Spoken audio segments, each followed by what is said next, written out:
श्रीमद् भागवतम का विषय पर पहला स्कंद समय बचेगा तो दूसरा स्कंद पर भी मुख्यांश लेकर हम भागवतम क्यों पढ़ना चाहिए और कैसे पढ़ना चाहिए इसके बारे में थोड़ा सा चर्चा करेंगे। आखिरी में थोड़ा समय निकाल के हम थोड़ा सा प्रश्न उत्तर भी करेंगे। सो सबसे पहले सबको स्वागत है। ये 3 वर्ष पूर्व जो भी हम भागवत में पढ़ाई किया था विद्यापीठ में और बाद में इधर चौपाटी बेस के द्वारा जो भक्ति वैभव भक्ति शास्त्री का टीचिंग करते हुए उसके माध्यम से जो भी थोड़ा बहुत समझ आया था, 2-3 साल पूर्व एक छोटा सा पुस्तक पब्लिश किया था। वो पुस्तक का नाम है Srimad Bhagavatam as a seeker journey. एक साधक का भागवतम कैसे हमारा जीवन में परिवर्तन लेके आते हैं, कैसे हमारा जीवन को सफल कर सकते हैं। ये उद्देश्य से एक छोटा सा पुस्तक पब्लिश किया था। वो पुस्तक का आधारित पर स्लाइड्स बनाया। आज हम पूरा भागवतम चर्चा नहीं कर पाएंगे, उसके लिए ज्यादा टाइम समय चाहिए। जो भी समय हमारा पास है उस समय में पहला स्कंद हो सकता है तो दूसरा स्कंद के ऊपर थोड़ा सा चर्चा करेंगे। यहाँ पे एक लेटर है। कई वर्ष पूर्व, कई शताब्दी पूर्व अंग्रेजी लोग भारत को स्वाधीन करने के लिए सबसे पहले मैकाले, उनका एक छोटा सा राजा, उनका आस्थान एक विद्वांस था मैक्स मुलर। उनको भारत में पूर्व से पश्चिम तक और उत्तर से दक्षिण तक पूरा जगह जाकर, हर जगह पर जाकर देखो भारत का संस्कृति क्या है, भारत का आचार विचार क्या है, भारत का जीवन शैली कैसे है, इसके बारे में थोड़ा सा रिसर्च करने के लिए बोला गया था। मैक्स मुलर बहुत वर्ष पूरा भारत में प्रवास किया था। पूरा भारत में हर जगह जाके अलग अलग लोगों से मंथन करके उन्होंने एक लेटर लिखा इंग्लैंड के लिए। वो लेटर का उद्देश्य इसमें लिखा है। वो बताते हैं, मैं पूरा भारत पूर्व से पश्चिम उत्तर से दक्षिण जा चुका हूँ। मेरा ये मानना है भारत में कोई तीफ नहीं, कोई व्यक्ति असंतुष्ट नहीं। बिकॉज हर व्यक्ति के लिए खाना मुफ्त में मिलता है और वैद्य मुफ्त में मिलता है और पढ़ाई भी मुफ्त में मिलता है। जो जीवन के लिए कंपलसरी है वो सब चीज आवश्यक है, वो सब चीज मुफ्त में मिल रहे हैं। किसी व्यक्ति का कुछ चोरी करने का आवश्यकता नहीं। हर व्यक्ति यहाँ पे अच्छा जीवन जी रहे थे। बता रहे थे, जब तक हम भारत देश का विद्या विधान बदल नहीं सकते तब तक भारत हमारा आधीन में नहीं आ सकते। सबसे पहले भारत देश का विद्या विधान बदलना चाहिए। ऐसा करके वो लोग बाकी सब चालू किया था, अंग्रेजी विद्या शुरू किया था। उसकी वजह से हम आज देख सकते हैं इवन हमारा गवर्नमेंट स्कूल्स भी पूरा बंद पड़ रहे हैं आजकल। सब लोग प्राइवेट स्कूल में, कॉन्वेंट स्कूल में पढ़ना अच्छा लगता है। जो भी है, पर जितना भी बहुत शताब्दियों से अलग अलग प्रकार का विदेशी लोग भारत के ऊपर आक्रमण करते हुए भी, अंग्रेजी लोग 200 वर्ष राज्य करते हुए भी भारत का संस्कृति अभी भी है। उसका कारण भारत में हर व्यक्ति रामायण, महाभारत और भागवत इत्यादि ग्रंथ को जानते हैं, बचपन से ही जानते हैं। ये ग्रंथ का माध्यम से हमारा जीवन शैली हमेशा आध्यात्मिक जीवन शैली के अनुकरण करते हैं। मेन चीज है। और ये तीनों पुस्तक में भागवतम का स्थान हमेशा ऊंचा रहते हैं। इसका कारण हम आज थोड़ा सा चर्चा करेंगे। यहाँ पे एक श्लोक है, गरुड़ पुराण से लिया गया। चैतन्य चरितामृत में मध्य लीला में जब चैतन्य महाप्रभु सनातन गोस्वामी से वार्तालाप कर रहे थे, उस समय सनातन गोस्वामी पूछा था चैतन्य महाप्रभु से, महाप्रभु जीवन का उद्देश्य क्या है, जीवन का लक्ष्य कैसे प्राप्त कर सकते हैं। उसके वर्णन करते हुए महाप्रभु हर चीज बताने के बाद भागवतम का शरण लेने के लिए बोलते हैं। क्यों भागवतम का शरण लेने के लिए, उसको बताने के लिए उन्होंने एक श्लोका गरुड़ पुराण से प्रस्तुत करते हैं। अर्थोयम ब्रह्मसूत्राणां भारतार्था विनिर्णय गायत्री भाष्य रूपोसो वेदार्थ परिब्रह्मिता पुराणानां सामरूप साक्षात् भागवतोदिता द्वादश स्कंदयुक्तो अयम शतवित्तेद संहिता ग्रंथो अष्टादश सहस्र श्रीमद् भागवताब्दिदा। सो पूरा भागवतम क्या है समझने के लिए एक श्लोक समझ में आएगा तो पूरा समझ में आ जाएगा। अर्थोयम ब्रह्मसूत्राणाम, श्रील व्यासदेव ने जब द्वापर युग का अंत में जब भगवान श्री कृष्ण का लीला समाप्त होकर भगवान श्री कृष्ण ने अपना धाम पर वापस चले गया, कलयुग शुरू हो गया। सो कलयुग में हम सबको आध्यात्मिक रास्ता दिखाने के लिए श्रील व्यासदेव ने अलग अलग प्रकार का ग्रंथ का रचना किया। पहला 3 युग में सभी ग्रंथ शब्द रूप में प्रस्तुत था, गुरु बताते थे, शिष्य सुनते थे, जीवन भर याद रखते थे। पर कलयुग में लोगों का मेधा शक्ति उतना अच्छा नहीं, लोग भूल जाते जल्दी। सो हमारा को वापस प्रस्तुत करने के लिए श्री व्यासदेव ने सभी वेदों का, पुराणों का, इतिहासों का पुस्तक रूप में लिखा था। सो वो का क्रम में अंत में उन्होंने लिखा था वेदांत सूत्र। सभी वेदों का सार है उपनिषद में है, सभी उपनिषदों का सार है वेदांत सूत्र में है। सो वो वेदांत सूत्र का अर्थ श्रीमद् भागवतम में है। वेदांत सूत्र का समझने के लिए बहुत ज्ञान चाहिए, बहुत विद्वान होना चाहिए, पर सरल रूप में हर व्यक्ति वेदांत सूत्र का जानकारी भागवतम के माध्यम के द्वारा ले सकते। सो अर्थोयम ब्रह्मसूत्राणाम, श्रीमद् भागवतम ब्रह्मसूत्रों का अर्थ बताते हैं। और भारतार्थ विनिर्णय, महाभारत का अर्थ भी भागवतम के द्वारा हम समझ सकते हैं। गायत्री भाष्य रूपोत्सव, गायत्री मंत्र का विस्तार रूप में वर्णन किया गया। गायत्री मंत्र का परपट है भागवतम। और वेदार्थ परिब्रह्मिता, 4 वेदों का अर्थ भागवतम में हम भागवतम के द्वारा हम समझ सकते हैं। पुराणानाम सामरूपा, 4 वेदों में सामरूप का स्थान ऊंचा माना गया, वैसे ही सभी पुराणों में भागवतम का स्थान ऊंचा माना जाते हैं। साक्षात भागवत उदिता,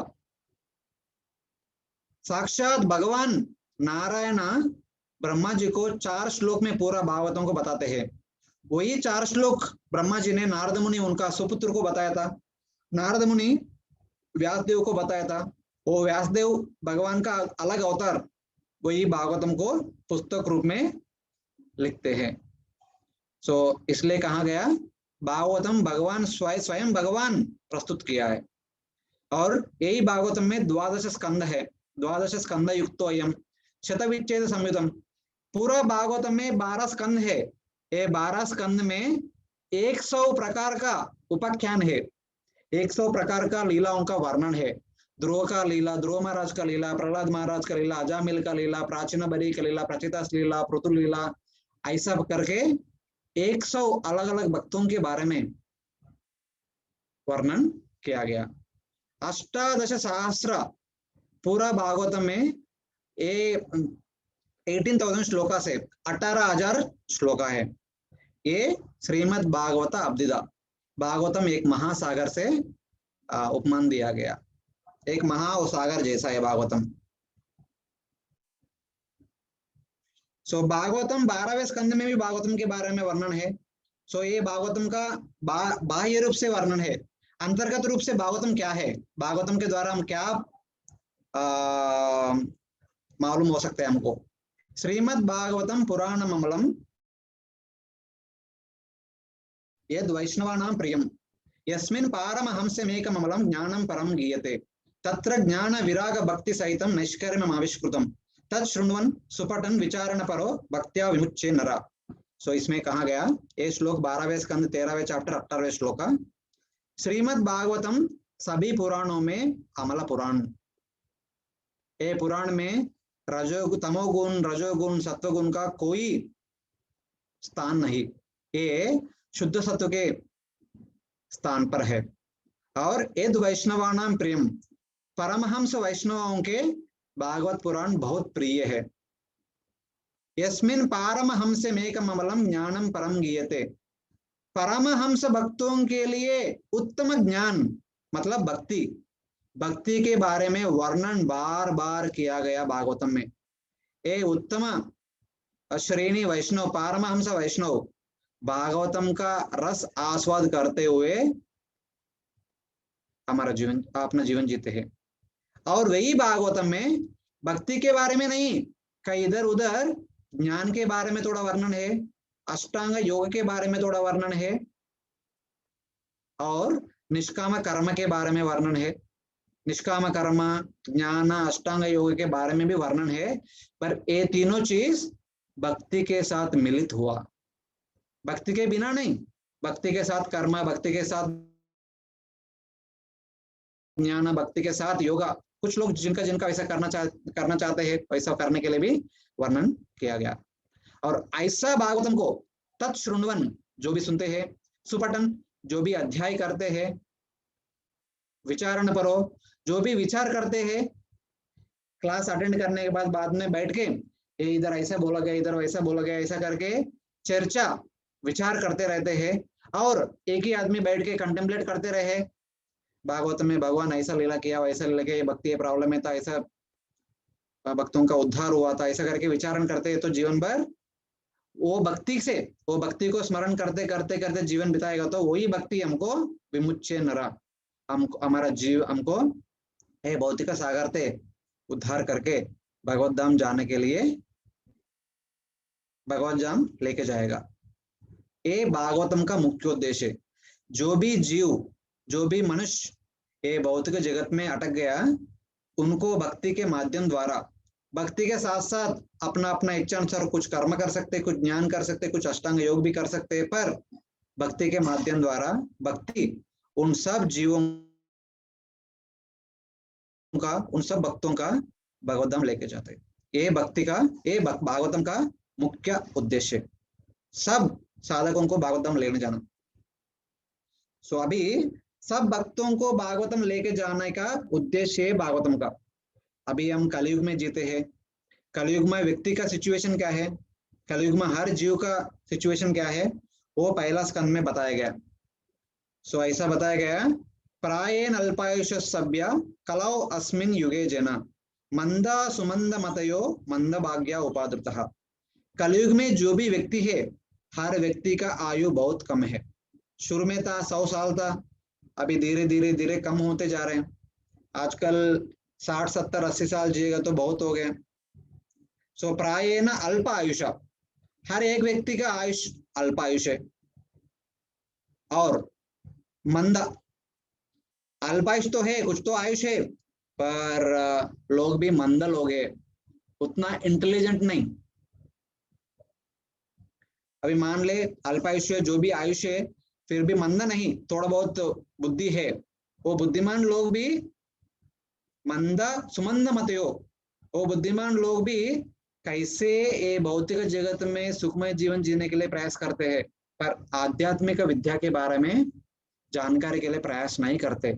उसको बताया गया सुमंद मतयो, जो लोग आध्यात्मिक विद्या के विशेष पर इंटरेस्ट नहीं दिखाते हैं, सिर्फ भौतिक विद्या के विशेष पर इंटरेस्ट दिखाते हैं, और अपना अपना कुटुंब परिवार का ख्याल रखने में और अपना अपना कुटुंब का आर्थिक स्थिति इंक्रीज करने के लिए जीवन बिताते हैं। सुमंद मतयो, अभी मान लो कुछ लोग अच्छा बुद्धि वाले, आध्यात्मिक विद्या के पर इंटरेस्ट भी है, पर मंदभाग्य, उनका भक्तों का संग नहीं मिलता है, वो इतना अदृष्टवान नहीं, उनको भक्तों का संग नहीं मिलता है, किसी और का संग मिलता है, वो लोग किसी और बताते, कुछ और बताते। और मान लो भक्तों का संग में मिल गया, फिर भी भक्ति करने के लिए बहुत मुश्किल होता है। उपादृतः, हमेशा बहुत बार जीवन में प्रॉब्लम आते रहते हैं, अपना अपना शरीर के द्वारा, अपना अपना मन के द्वारा, अपना अपना बाकी घर वाले के बारे में, और अपना अपना रिश्तेदार के द्वारा, और समाज के द्वारा, प्रकृति के द्वारा अलग अलग प्रकार का समस्या एक के बाद एक बाद आते रहते। सो इतना प्रॉब्लम होते हुए भी कोई भी व्यक्ति, कोई भी जीव, कोई भी मनुष्य भक्ति अपना जीवन में लेकर भक्ति को पालन करेगा तो, भक्तों का संग में वो भक्ति का पालन करेगा तो कुछ समय के बाद, कितना समय, कुछ लोगों को वही जीवन में हो सकता है, कुछ लोगों को एक दो जन्म के बारे में बाद में हो सकता है, भगवान का दर्शन प्राप्त हो सकता है। कोई भी इच्छा से भगवान के पास शरण लेगा तो जीवन का आर्थिक स्थिति उन्नति के लिए और जीवन में वो जो भी दुख है उसको दूर करने के लिए, भक्तों का सेवा करने के लिए, भगवान का प्रेम करने के लिए, जो भी इच्छा से भगवान का शरण लेगा तो, भक्ति करेगा तो कुछ समय के बाद वही जन्म में या अगला जन्म में एक दिन भगवान का दर्शन प्राप्त होता है। जब भगवान का दर्शन होता है ना, तभी भक्त बोलते हैं, उनका मन में जो भी इच्छा था वो सब इच्छाओं का बोल जाकर वो बोलते हैं मुझे भक्तों का सहवास चाहिए, भक्तों का संग चाहिए। जैसे ध्रुव महाराज ने एक बहुत बड़ा राज उनका पिताश्री के ऊपर, उनका दादाजी के ऊपर, उनका पिताश्री स्वयंभू मनु, उनका दादाजी ब्रह्मा जी के स्थान के ऊंचा स्थान प्राप्त करने के लिए प्रयास कर रहे थे। तो जब उनका श्री विष्णु का दर्शन प्राप्त हुआ था, उस समय वो बताते हैं, स्थानाभिलाषी सपति स्थितो हम त्वाम प्राप्तवन देव मुनिंद्र गुह्यम। स्थानाभिलाषी, मैं ब्रह्मा जी का स्थान से ऊपर स्थान प्राप्त करने के लिए तपस्या कर रहा था। त्वाम प्राप्तवन, पर मेरा तपस्या का फल आपका दर्शन है। आज आपका दर्शन देवताओं का, मुनिगण का और ऋषियों का भी बहुत दुर्लभ है। ऐसा दुर्लभ दर्शन मेरे लिए अति सुलभ रूप में प्राप्त हो गया। देन वो बताते हैं, काचन विचिन्वन अपि दिव्य रत्नम, मैं सोच रहा था मैं एक राज्य प्राप्त करूं, मेरा दादाजी के सबसे बड़ा राज्य प्राप्त करूं, वो एक ब्रोकन क्लास जैसे था, पर आज मुझे प्राप्त हुआ था दिव्य रत्न, एक डायमंड प्राप्त हो गया था। मैं एक ब्रोकन ग्लास के बारे में सोच रहा था, बट आज मुझे एक बहुत अच्छा दिव्य रत्न प्राप्त हो गया।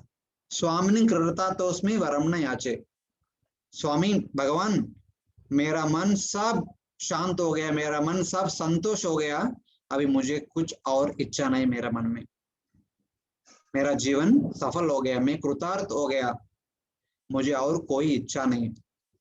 फिर भी भगवान पूछते हैं, नहीं नहीं, मेरा दर्शन व्यर्थ नहीं होना चाहिए, मैं आपको कोई भी इच्छाएं पूरा करने के लिए तैयार हूं, मांगो, कोई भी वर है मांगो।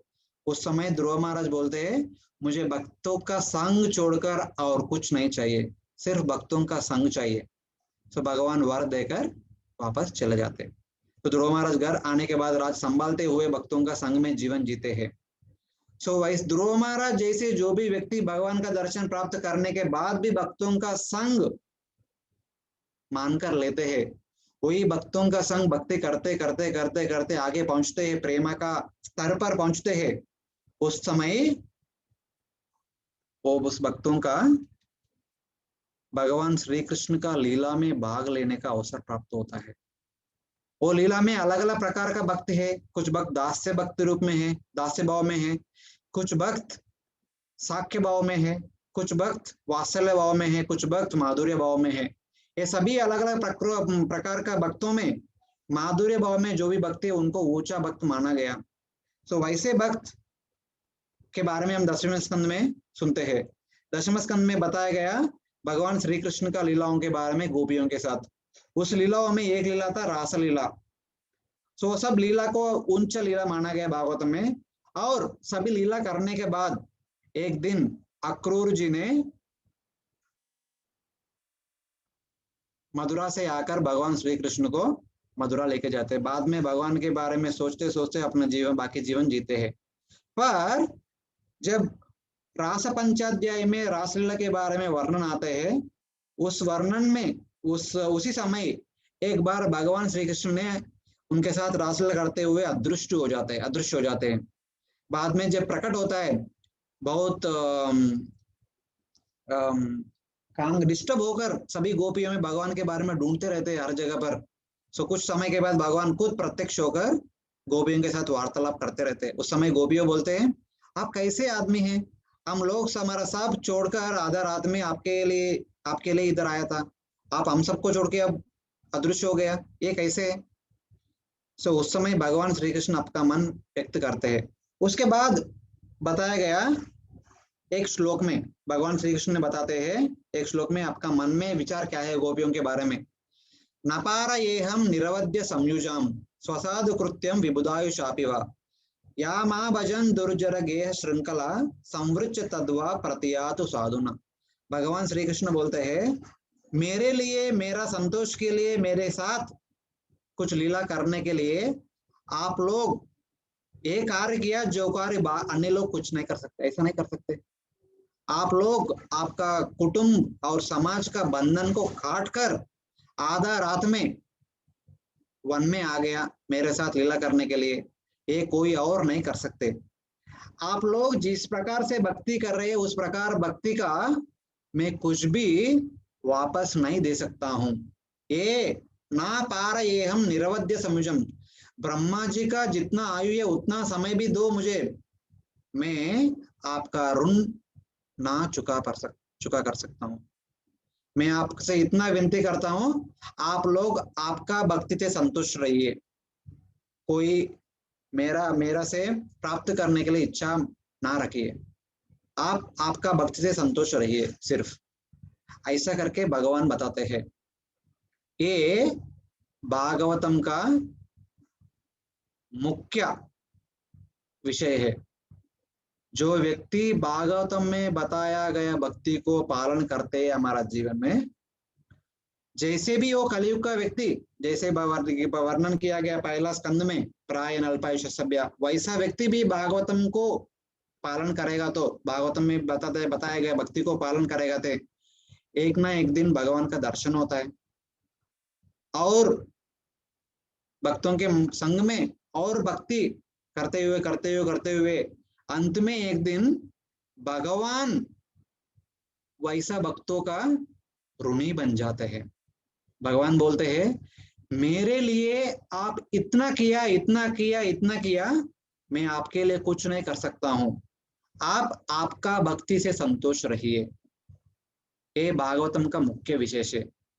भगवान को ऋण में डाला जाता है। ये एक साधक का जर्नी है, भागवतम के बारे में भागवतम के माध्यम से हम समझ सकते हैं।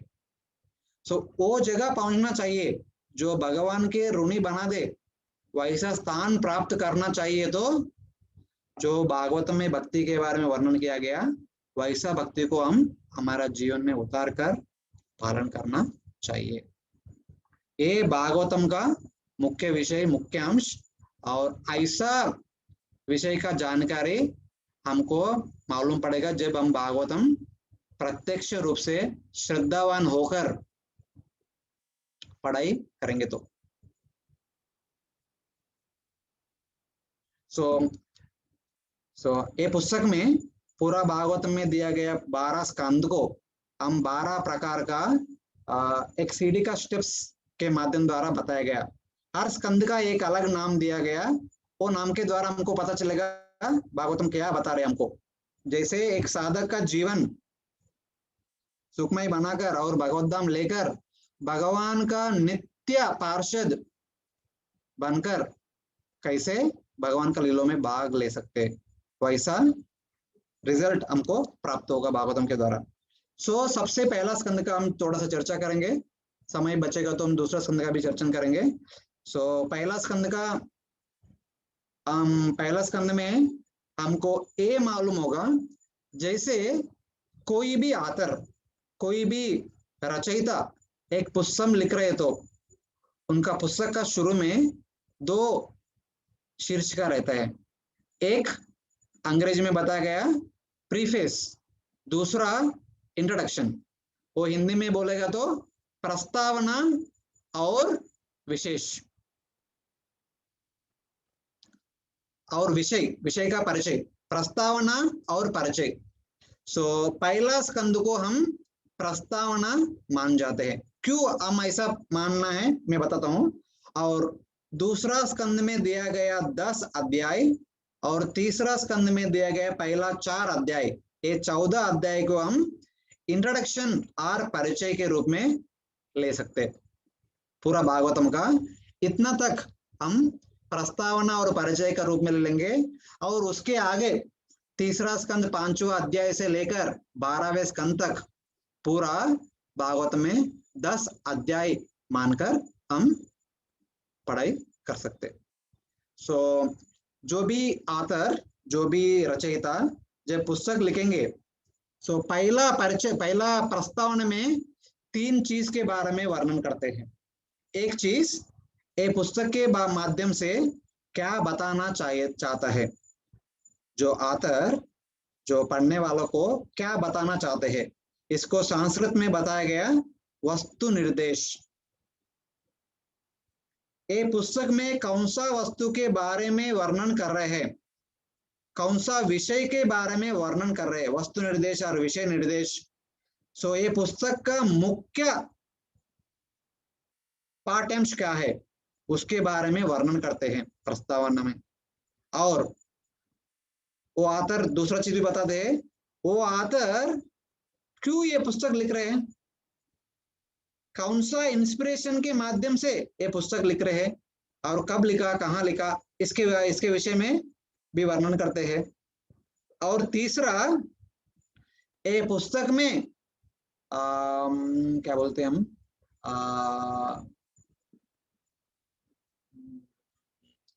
कौन कौन है, कौन नायक है, कौन नायिका है, ऐसे उसके बारे में वर्णन भी करते हैं। और पुस्तक का मुख्य विषय क्या है, पुस्तक क्यों लिखा, और पुस्तक में कौन कौन है, ए पुस्तक में कौन कौन है उसके बारे में भी थोड़ा बहुत वर्णन करते हैं। ये प्रस्तावना का विषय है। सो भागवतम का पहला स्कंद में हम 3 भाग करके 3 चीज ले सकते हैं। पहला 3 अध्याय में सब्जेक्ट मैटर, वस्तु निर्देश, भागवतम का विषय क्या है उसके बारे में वर्णन है। और अगला 3 चैप्टर, अगला 3 अध्याय, 4वें अध्याय से 14वें अध्याय से 7वें अध्याय 12 श्लोक तक भागवतम का प्रकट कैसे हुआ, उद्भव कैसे हुआ, व्यासदेव जी ने भागवतम को क्यों लिखा, कब लिखा, कैसे लिखा, उसके बारे में वर्णन है। और बाकी सब भागवतम, ये भागवतम बाद में, ये भागवतम किस क्या है पर बोले। सो भागवतम कुछ नहीं, सुखदेव गोस्वामी परीक्षित महाराज को उनका जीवन का अंत काल में जो 7 दिन बचे उस समय वर्णन किया था। भागवतम परीक्षित महाराज और सुखदेव गोस्वामी के दोनों के बीच में चर्चा। और उसके बाद नैमिषारण्य में अलग अलग प्रकार का सेज लोग वहां पे इकट्ठा होकर सूत गोस्वामी के मुख के द्वारा वही भागवतम फिर वापस और एक बार सुन रहे थे। ये भागवतम में प्रमुख नायक सुखदेव गोस्वामी परीक्षित महाराज और सूत गोस्वामी नैमिषारण्य का साधुगण। सो ये लोग नैमिषारण्य के साधुगण नहीं तो परीक्षित महाराज क्यों सुन रहे भागवतम, कैसा स्थिति में उनको सुनना पड़ा, उसके बारे में बाकी अध्याय में चर्चा है। ये पहला स्कंद का विषय है। ये सूत गोस्वामी नैमिषारण्य साधुओं को भागवतम बता रहे। सो ये बताया गया सबसे पहला अध्याय, नैमिषारण्य साधु सूत गोस्वामी को आसन में बैठाकर अलग अलग प्रकार का प्रश्न पूछते हैं। 6 प्रकार का प्रश्न पूछते हैं। सबसे पहले और दूसरा प्रश्न ये है, आप व्यासदेव का शिष्य है, व्यासदेव का और व्यासदेव का अन्य शिष्यों के द्वारा बहुत सुनकर आप सब ज्ञान प्राप्त किया था। सभी जो भी ग्रंथ आप पढ़े थे, जो भी ज्ञान आप प्राप्त किए थे व्यासदेव और उनका अन्य शिष्यों के द्वारा, हम उन सबका सारांश बता दीजिए। जो सारांश मालूम होकर, जो सारांश को पालन करते हुए अपना जीवन हम सफल कर सकते, ऐसा सारांश को बता दीजिए। मानव जीवन का लक्ष्य क्या है, वो लक्ष्य को कैसे प्राप्त करना है, ये बता दीजिए। और उसके साथ साथ अलग अलग प्रकार का प्रश्न पूछते हैं। भगवान श्री कृष्ण देव के गर्भ में क्यों जन्म लिया था, भगवान श्री कृष्ण का अलग अलग प्रकार का लीलाओं का वर्णन कीजिए, और भगवान का अलग अलग अवतारों का लीलाओं का वर्णन कीजिए। अभी भगवान श्री कृष्ण वापस चले गया, अभी हम ये कलयुग में धर्म का शरण कहाँ पे प्राप्त कर सकते हैं, धर्म कहाँ से धर्म के जानकारी कहाँ से प्राप्त कर सकते हैं, ऐसा करके अलग अलग प्रकार का प्रश्न पूछते हैं। किसके बारे में, किसके लिए पूछ रहे हैं सब प्रश्न, कलयुग का जीव का जीवन का उद्धार करने के लिए, जिसके बारे में वर्णन पहले हमने देखा था। प्रायन अल्पायुष सभ्य कलो अस्मिन युगे जना मंद सुमंद मतियो मंद भाग्य होता था। ऐसा व्यक्ति का जीवन उद्धार होना चाहिए तो क्या करना चाहिए, ऐसा व्यक्ति क्या करना चाहिए जीवन भर, क्या करना चाहिए उसके बारे में वर्णन दूसरा अध्याय में है। दूसरा अध्याय में भक्ति के बारे में वर्णन करते हैं। हर एक जीव का अलग अलग प्रकार का धर्म है, हमको हमारे लिए हमारा देह धर्म है, मन का धर्म है, कुटुंब का धर्म है, समाज के प्रति धर्म है, ऐसा देश के प्रति धर्म है, ऐसा अलग अलग धर्म है। बट इस सभी धर्म में सबसे ऊंचा वाला धर्म, परम धर्म, सबसे इंपॉर्टेंट धर्म भक्ति है, साधना भक्ति, जो पालन करने से हमारा मन में प्रेम में भक्ति जागृत होगा। साधना भक्ति साधन है, प्रेम भक्ति साध्य है। तो उसके बारे में साधन भक्ति कैसे प्रार्थना कैसे पालन करने का, उसके बारे में वर्णन है दूसरा अध्याय में। ये साधना भक्ति पालन करते हुए अंत में प्रेम प्राप्त करते हैं, वैसा भक्त वो प्रेम किसके साथ व्यक्त करते हैं, वो भगवान के साथ। तो कैसा भगवान का, अलग अलग भगवान का अलग अलग अवतारों के बारे में वर्णन तीसरा अध्याय में किया गया। साधना के बारे में दूसरा अध्याय में, साध्य भगवान के बारे में वर्णन तीसरा अध्याय में बताया गया। हम अलग अलग ग्रंथों में अलग अलग साधना के बारे में सुन सकते हैं, हम कर्म के बारे में, ज्ञान के बारे में, योग के बारे में, अलग अलग चीजों के बारे में सुन सकते हैं। बट सभी साधनों में उत्तम साधना भक्ति, उसके बारे में जानकारी दूसरा अध्याय में है। और अलग अलग गोल उसके बारे में भी वर्णन किया गया अलग अलग ग्रंथों में। कुछ लोग बोलते हैं स्वर्ग जाना है वही उत्तम है, कुछ लोग बोलते हैं कैवल्य प्राप्त करना है वही उत्तम है, कुछ लोग बोलते हैं वैकुंठ जाना है वही उत्तम है। पर अलग अलग साध्यों में उत्तम साध्य है गोलोक जाना, भगवान श्री कृष्ण का पार्षद बनना। ये उत्तम साध्य के बारे में वर्णन अलग अलग प्रकार का भगवान का वर्णन करने के बाद अंत में बताया गया कृष्णस्तु भगवान स्वयं। भगवान का अलग अलग अवतार है, बट सभी अवतारों का श्रोता अवतारी भगवान श्री कृष्ण, स्वयं भगवान श्री कृष्ण है। तो ये एस्टैब्लिश किया गया दूसरा और तीसरा अध्याय में। सो इसके बारे में हम बता सकते हैं, भागवतम का मुख्य उद्देश्य है उत्तम साधना भक्ति और उत्तम साध्य भगवान श्री कृष्ण, साथ साथ अलग अलग प्रकार का अवतार, अलग अलग प्रकार का अलग अलग फॉर्म प्रकार का भगवान के बारे में वर्णन किया गया। ये भागवतम का पूरा विषय है, संक्षिप्त रूप में शुरू में बताया गया। और बाद में नैमिषारण्य से जिसने प्रश्न पूछते हैं, सो सुत गोस्वामी बताते हैं ये भागवतम श्रील व्यासदेव ने लिखा था, लिखने के बाद उनका पुत्र सुखदेव गोस्वामी को बताया था, वही सुखदेव गोस्वामी अभी अभी परीक्षित महाराज को बताया था। मैं वहां पे प्रत्यक्ष रूप में बैठा था, 7 दिन सुना था सुखदेव गोस्वामी मुख के द्वारा, वही भागवतम में आपको पढ़ रहा हूँ। सो तभी सेजस पूछते हैं आप पूरा बता दो भागवतम के बारे में, इतना संक्षिप्त रूप में क्यों बता रहे, पूरा बता दो। और ये भी हम जानकारी जानना चाहते हैं व्यासदेव जी ने कब लिखा था ये भागवतम, कैसे लिखा था, क्यों लिखा था, कौन उनका प्रेरणा दिया था, उसके बारे में थोड़ा वर्णन कीजिए। और ये भी बता दीजिए सुखदेव गोस्वामी कैसे 7 दिन एक जगह पर रहते हुए परीक्षित महाराज को भागवतम बताया था। सुखदेव गोस्वामी किसी घर वाले के घर पे एक गाय का दूध निकालने के समय कितना चाहिए उतना समय रहता है, ऐसा सुखदेव गोस्वामी परीक्षित महाराज को 7 दिन एक जगह पर बैठकर भागवतम कैसे बताया था, इसके बारे में भी थोड़ा सा वर्णन कीजिए। ऐसा करके 2-3 प्रकार का प्रश्न पूछते हैं। और पहला प्रश्न व्यासदेव जी ने क्यों भागवतम को लिखा था उसके बारे में अलग 3 अध्याय में बताया गया था। जब भगवान श्री कृष्ण ने अपना धाम चले गया था उस समय व्यासदेव ने सोच रहे थे अभी भगवान चले गए, कलयुग शुरू हो गया। कलयुग में लोग धर्म को अधर्म मानते हैं, अधर्म को धर्म मानते हैं। ऐसा लोगों को जीवन का उद्धार करने के लिए उनका एक प्रकार का साधना देना चाहिए। कुछ लोग कर्म अपना जीवन में लेना चाहते हैं।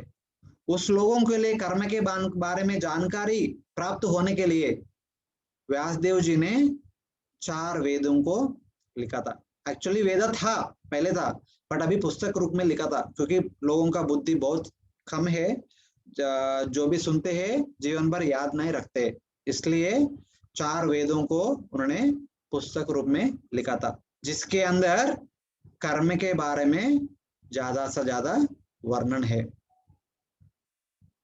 और जो लोग भक्ति के माध्यम से भगवान का पूजन और सेवन करना चाहते हैं उन लोगों को भक्ति का जानकारी के लिए अलग अलग प्रकार का पुराण और इतिहास को वर्णन किया था। पुराण और इतिहास, रामायण, महाभारत इत्यादि इतिहास को उन्होंने लिखा था। और कुछ लोग थोड़ा बहुत ज्ञान और थोड़ा बहुत अष्टांग योग पालन करना चाहते हैं, उनके लिए व्यासदेव जी ने अलग अलग प्रकार का उपनिषद और वेदांत सूत्र इत्यादि ग्रंथों का वर्णन किया था, इत्यादि ग्रंथों का रचन किया था।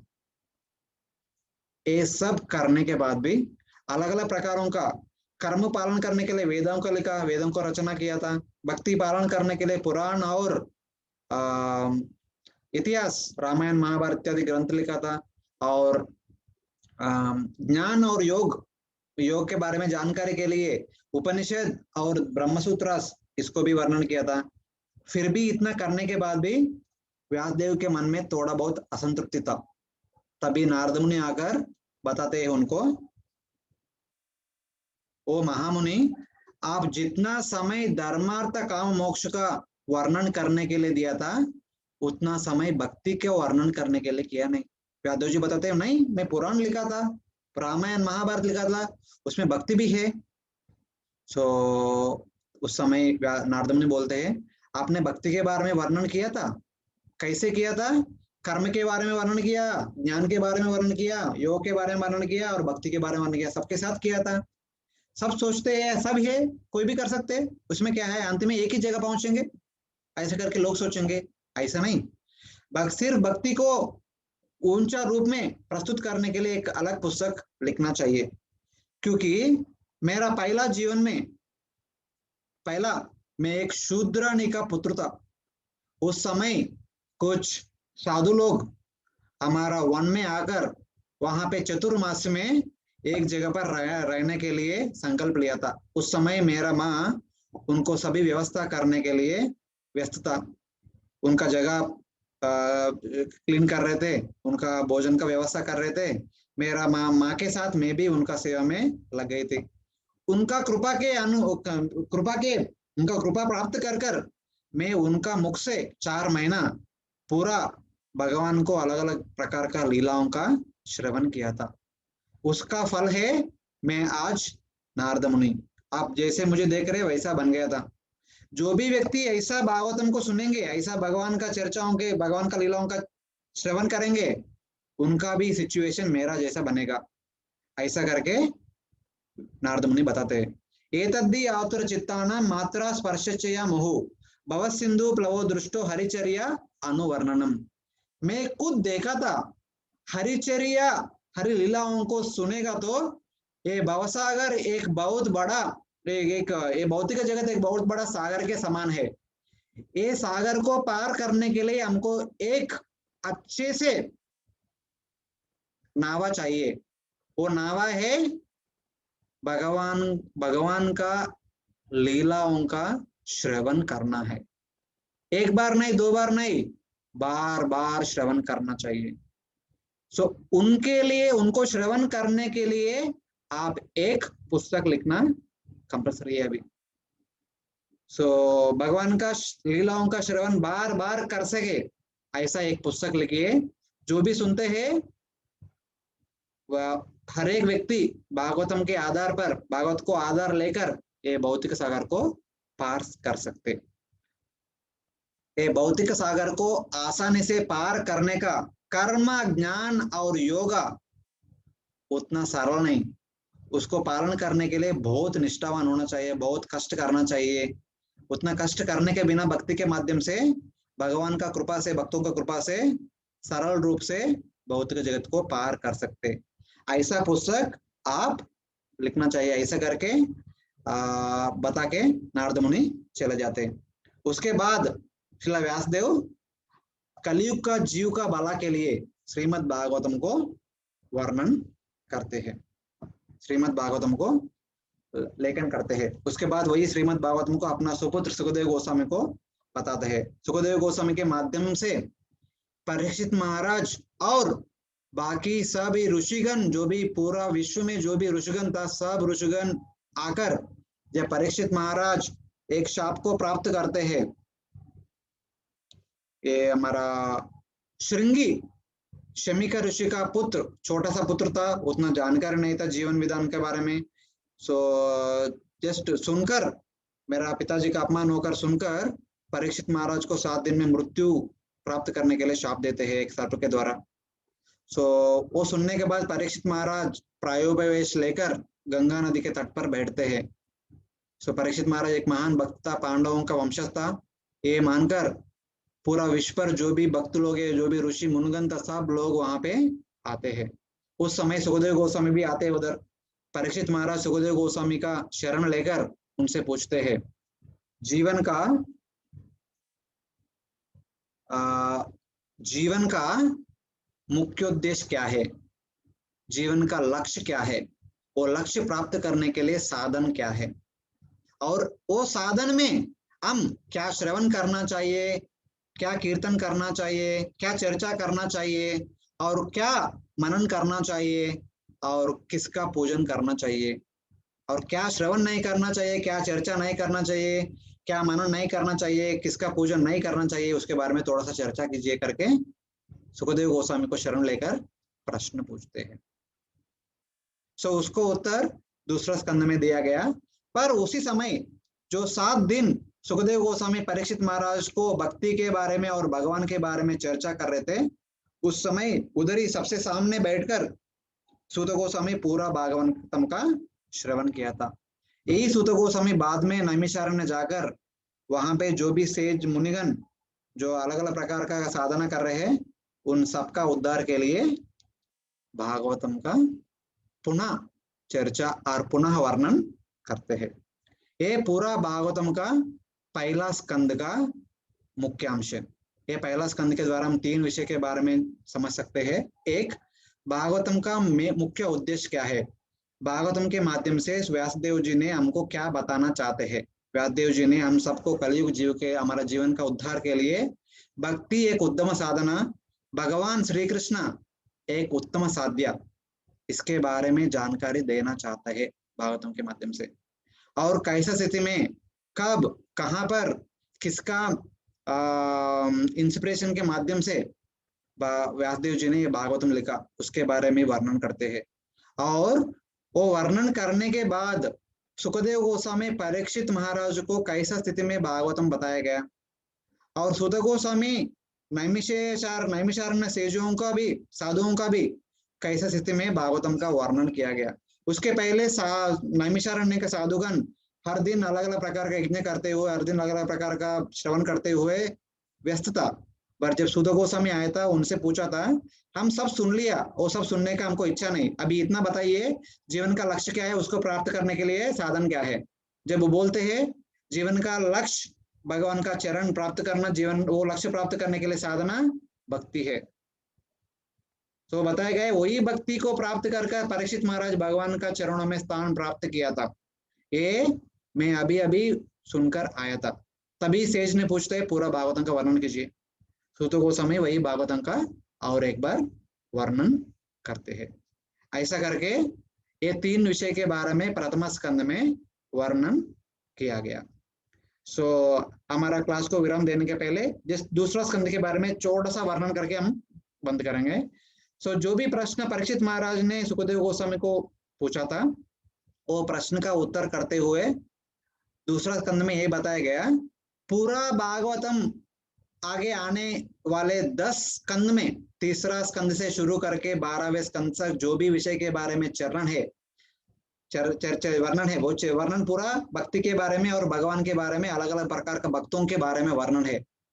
सो किसके बारे में क्या वर्णन है, कैसे वर्णन है, उन सबका विषय पर संक्षिप्त रूप में दूसरा स्कंद में 10 अध्याय और तीसरा स्कंद में पहला 4 अध्याय में वर्णन किया गया। पहला 3 चैप्टर में भक्ति के बारे में वर्णन किया गया, कैसे भक्ति कर्म ज्ञान योग साधनाओं से ऊंचा है उसके बारे में वर्णन किया गया। और अगला 3 चैप्टर में जो भगवान के बारे में सुनना चाहिए, भगवान का औन्नत्य के बारे में वर्णन करने के लिए भगवान का सृष्टि लीला के बारे में वर्णन करते हैं सुखदेव गोस्वामी दूसरा स्कंद मध्य में। चैप्टर 5 चैप्टर 6 5 और 6 में भगवान का सृष्टि लीला के बारे में वर्णन करते हैं। और चैप्टर 7 में वही भगवान का अलग अलग प्रकारों का अलग अलग रूप का लीलाओं का वर्णन एक एक श्लोक में करते हैं। अलग अलग भगवान के बारे में लीलाओं के बारे में संक्षिप्त रूप में 7वें अध्याय में बताते हैं। और 8वें अध्याय में परीक्षित महाराज अलग अलग प्रश्न पूछते हैं। वो सभी प्रश्नों का उत्तर आपको भागवतम के माध्यम से प्राप्त हुआ करके बताते हुए, ये भागवतम क्या है, ये भागवतम सबसे पहले सृष्टि के आरंभ में श्रीमन नारायण ने ब्रह्मा जी को 4 श्लोक के रूप में बताया गया था। वो 4 श्लोक के विस्तृत रूप में ब्रह्मा जी ने अपने पुत्र नारद मुनि को बताया था। नारद मुनि अभी अभी व्यासदेव जी को वही भागवतम बताया था। वैसा व्यासदेव वही भागवतम को लिखकर अपना पुत्र सुखदेव गोस्वामी को बताया था। अब वो सुखदेव गोस्वामी परीक्षित महाराज को अभी वो बोलते हैं, मैं अभी वही भागवतम को आपको बताना चाहता हूँ आप सब प्रश्नों का उत्तर देने के लिए। ये भागवतम 10 विषय के बारे में बताते हैं करके, वो 10 विषय क्या है उसके बारे में छोटा सा रूप में वर्णन करते हैं 10वें अध्याय में। और ये सभी विषय में सबसे ऊंचा विषय है आश्रय। आश्रय मतलब भगवान का चरणों में स्थान प्राप्त करना है।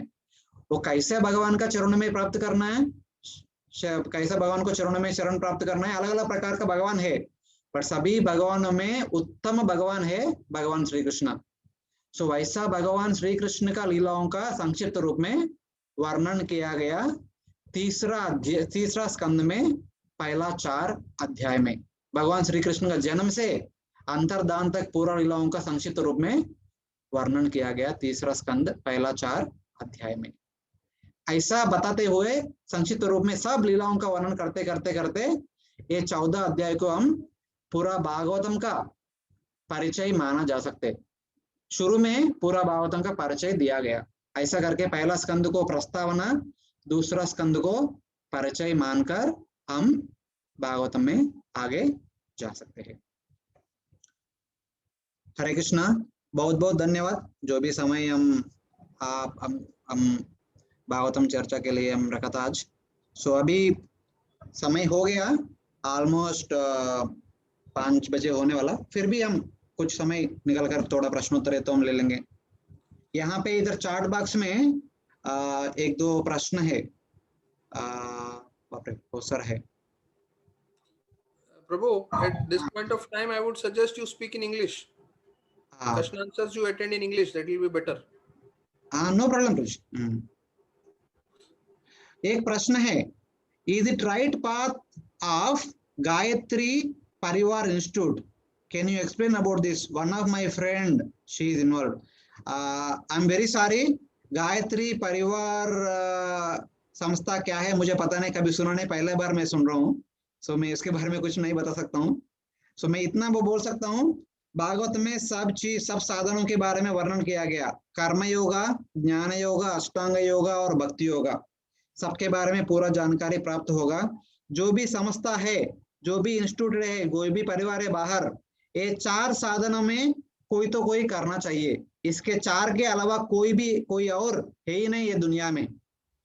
कुछ लोग कर्म के बारे में बोलेंगे, कुछ लोग ज्ञान के बारे में बोलेंगे, कुछ लोग योग के बारे में बोलेंगे, कुछ लोग भक्ति के बारे में बोलेंगे। चार के बाहर कुछ भी नहीं। पर भागवतम वेरी क्लियर है, जो भी चीजें भक्ति के बिना कुछ भी नहीं कर सकते। भक्ति ये हम भगवान का साक्षात्कार करवाएंगे। भक्ति के द्वारे जो लोग कैवल्य प्राप्त करना चाहते हैं उनका भी कैवल्य भी भक्ति के द्वारे प्राप्त होता है। भक्ति के बिना कुछ भी प्राप्त नहीं हो सकता है।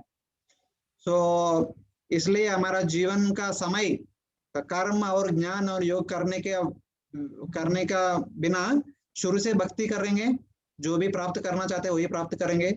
और जो भक्ति का मुख्य उद्देश्य प्रेम को प्रदान करना है। कर्म ज्ञान और योग के द्वारा कोई भी प्रेम प्राप्त नहीं कर सकते, केवल भक्ति है हमको प्रेम प्रदान कर सकते हैं। भक्ति के द्वारा जीव वैकुंठ जा सकते हैं। भक्ति के द्वारा वैकुंठ में भगवान के साथ संबंध बना सकते हैं, दास से साक्य वात्सल्य और माधुर्य प्रकार में। सो ये मेरा मेरा तरफ से this is my opinion of reading Shrimad Bhagavatam. So, Prabhu, what I wanted to ask is, there are so many institutions all over, I would say Bombay, India and world. They are promoting various mantras and all. So this question is about, we always hear in open, they have this Om Bhur Bhur Savaha Tat Savitur Varenyam. This is like the first mantra of the Gayatri.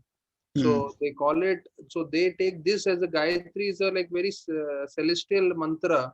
So they promote everything keeping this Gayatri mantra as the main, and they invite all the people in the audience to come and chant the Gayatri mantra. This only first mantra, because anyway they don't know the other parts of it. So how far they will reach in their spiritual life and what attainment they will get because of chanting this one part of the Gayatri mantra? This is the question. So generally, Gayatri mantra is not awarded to anyone and everyone. So according to Vedic culture, the Brahmana, Kshatriya, Vaishya, these three kinds of people whose birth is undertaken following Garbhadana Sanskara and in whose childhood all other Sanskaras are performed. Eventually, by performing Upanayana Samskar, when those children were sent to Gurukul and when they were staying in Gurukul under the shelter of Guru, when the Guru sees that their heart is purified to some extent and now they are ready to study the Vedas, now they are ready to follow the Vedic culture properly, then that Guru initiates them in Gayatri Mantra. So then only a person is qualified to take Gayatri Mantra and follow Gayatri Mantra. It is not given just like that. So it is not that anyone and everyone can chant and recite Gayatri Mantra just like that. So people without understanding this, they say that we are giving the highest mantra in the Vedic literature and by chanting this you can be purified like that. But the problem is that anyone and everyone is not qualified to chant Gayatri Mantra, cannot take Gayatri Mantra. So if we say this, people might feel offended, but that is the truth. Yeah, but what's happening is that this Gayatri Parivar, they are having a gathering of few hundreds of people, or you can say the followers, and they are just promoting this, telling that this is the highest mantra. So actually, from the spiritual point of view, do they get any benefit out of it, or it is absolutely nothing they get? So I'll give you one practical example. It is not to criticize anybody, but without qualification, even though if we work hard, what we get is nothing. A person need to be an adhikari to do something. Without adhikar, we are not supposed to do anything. And adhikar will be given by the Guru based on our qualification. Not like that in order to just get some name and fame, anyone can give anything, but that is not the proper way. So one example I would like to quote from Mahabharata. So Dronacharya had all the mantra driven weapons. He could have given all the mantra weapon to all his students, 100 Kauravas, Karna, Arjun, all the Pandavas, any whoever was there in the ashram, he could have given to everyone. But he did not give. He did not give, even though Karna was so expert at throwing arrows, but he did not give mantra weapons to Karna. He did not give mantra weapons to Duryodhana and others. He did not even give all the mantra weapons to Bhima, Yudhishthir, Nakula, Sahadev. He only gave mantra weapons to Arjuna. Understanding that Arjuna is self-controlled and qualified. So feeling very much offended, Karna went to Parshuram and speaking lies, he learnt all the other mantra weapons, etc. But when his son felt very unhappy, he complained to his mother and he kind of did hurt in front of his father. And Dronacharya gave only half mantra for Brahmastra. He did not give full mantras. So that is the way the knowledge is offered. That is the way mantras like Gayatri Mantra is offered. So without proper qualification, if we receive something, we don't get any benefit. So, mera manna. Yeah, I agree to it, and thank you for the full insight. So, Prabhuji, they are also asking that is it possible the slide which you showed can be shared with some devotees? They are also want this kind of slides for so possible. Okay, Prabhuji. Later on, I will make PDF and I'll send to you. Okay, then not now. If they ask, they want to know. The question is, can we get such presentation for other cantos as well? We study Srimad Bhagavatam from books and hear many lectures, but can't recollect later on due to lack of systematic study based on thematic overviews. Can you please recommend some resources and tips to study systematically? You respond in English only. Yeah, whatever I am discussing here, it is all presented in our book, Srimad Bhagavatam as a Seeker Journey. So this book is available in our temple. If somebody is interested to get more details, you can have this book. This book is nothing but a summary of entire Bhagavatam. The entire 12 cantos of Bhagavatam is presented in a summarily. So just pointing out what is the main essence of each canto, so that it will help us while reading Srimad Bhagavatam step by step. Okay, so anyone who is interested in Prabhu's lecture and he wants to know what each canto deals with, so Prabhuji has given a overview of all the 12 cantos, and it's available in the bookstall. So anyone can approach bookstall, or they can online order also from Narayanji from the gift shop. So that's the main thing. So anyone who wants help, he can get. And in the meantime, Prabhuji also has a class at 7 p.m. but he had kindly agreed to give us a class. And Prabhuji also, he very humbly, he didn't spoke about himself, but he has done, he's a gold medalist, and he has done his MTech from IISc Bangalore, and he is such a big author also. And especially his presentation on the 5th canto of the Bhagavatam and how the universe is and all, that is highly appreciated in all group circles. In fact, all the devotees says that part, the best, how the universe is and everything, the best person to hear from is Pavaneshwar Prabhu. And I remember he has organized classes in Vasai also on my request, and he gave a lot of presentation there also, plus in temples and all over places.